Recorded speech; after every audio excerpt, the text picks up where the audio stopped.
Hello children and dear parents. Hope you all are healthy and safe at home. Good morning. This is Richa, your computer teacher. I am here again with our second chapter, which is Types of Software. Third part. Okay students? So, before starting this third part section, let's take a quick recap of part 2. Students, in part 2, we had studied about types of operating system, which is single user, multi-user, multitasking. Single user. It allows only one user to use computer system at any given time. This is the most common type of operating system that is used in homes, offices, etc. Okay? Multi-user. It allows multiple users on different computers to access a system at the same time. For example, Linux, Unix. In a computer lab, a single printer is attached with all the computer devices. Look at the image here, and you have also seen in your computer lab that all the systems are attached with a single printer. Multitasking. What is the meaning of multitasking? Means एक साथ दो तीन work करना. It allows a user to run more than one application programs at the same time. In multitasking, the operating system keeps track of the program you are in and allows you to switch from one program to another without losing information. Students, multitasking में आप एक साथ दो तीन work कर सकते हैं. Like आप वर्डपैड पे कुछ टाइप कर सकते हैं, साथ ही साथ आप म्यूजिक भी सुन सकते हैं. These are the examples. Just I had told you.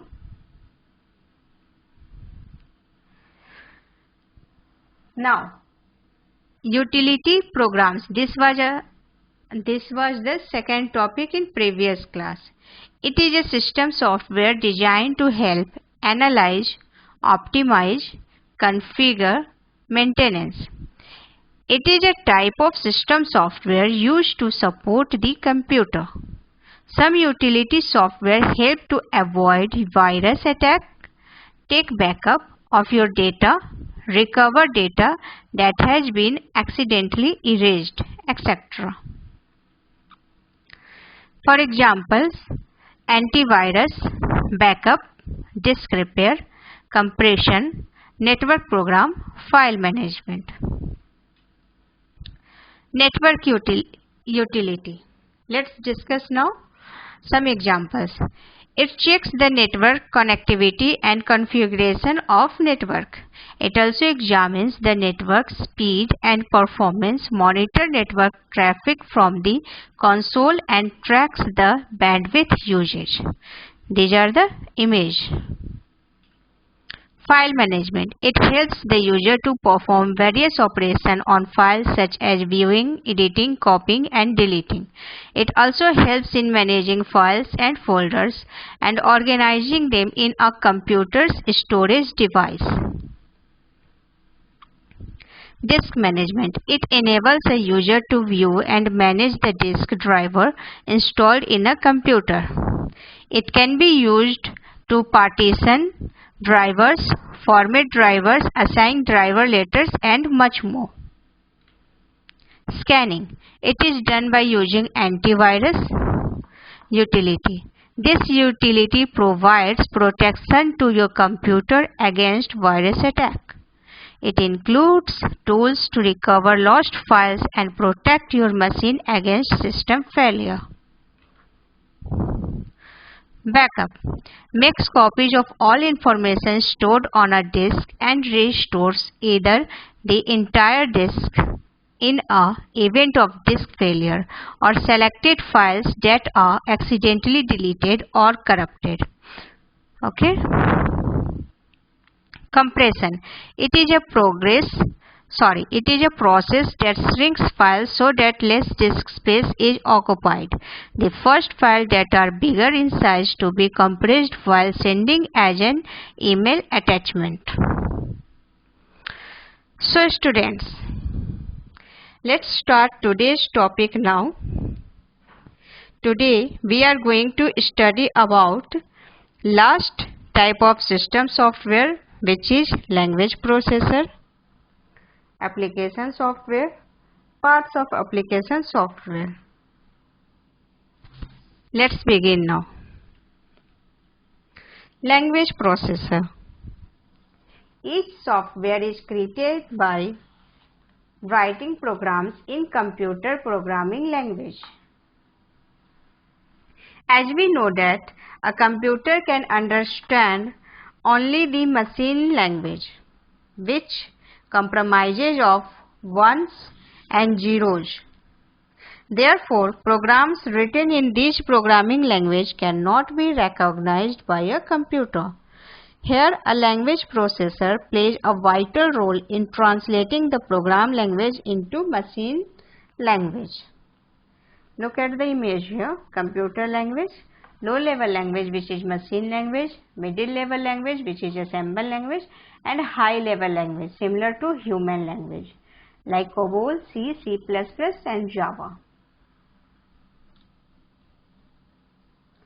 Some of the popular computer programming languages are Java, C, C++.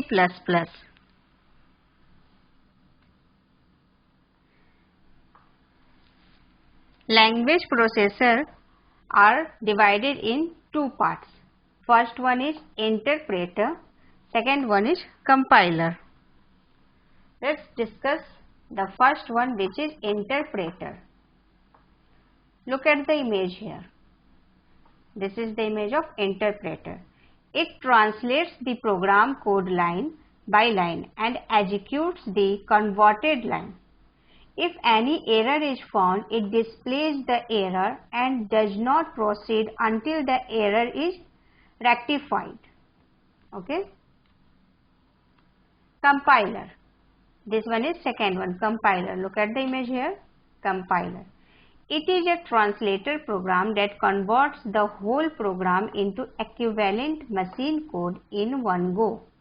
It generates the object code for the program along with the list of errors. Okay. I just hope आपको सारी चीजें अच्छे से समझ में आ रही होगी. So, next move forward on another topic, which is application software. Students, you already read lots of about application software. These are sets of programs developed by programmers in order to perform specific types of jobs, like beautify the documents. In MS Word, we can beautify the document, doing calculations, arranging data in an organized manner, making airline or railway reservation system, etc. Computer languages are used to create these types of software. Okay. Application software is of two types. Number one, general purpose application software or packages. Special purpose application software, customized software. Once again, application software is of two types. Number one, general purpose application software packages. Special purpose application software, customized software. Today we are going to discuss only about special purpose application software. In our next class, we are going to study about general purpose application software. Okay. So next move forward. Special purpose application software, customized software. Look at the image here. Students, The software which are designed to meet the specific needs of any user are called specific purpose application software. For example, Tally, Vigi. Such type of software are also called as customized software. Okay? And some of the customized software are reservation system. Look at the image here. When we reserve for anything in like hotel booking, etc. Online billing system and payroll system, etc. Students, here we finished our class. In next section, we will discuss about general purpose application software, which is the last part of chapter types of what? You remember the chapter name? Types of software. Okay. So, for now, bye student. Have a nice day.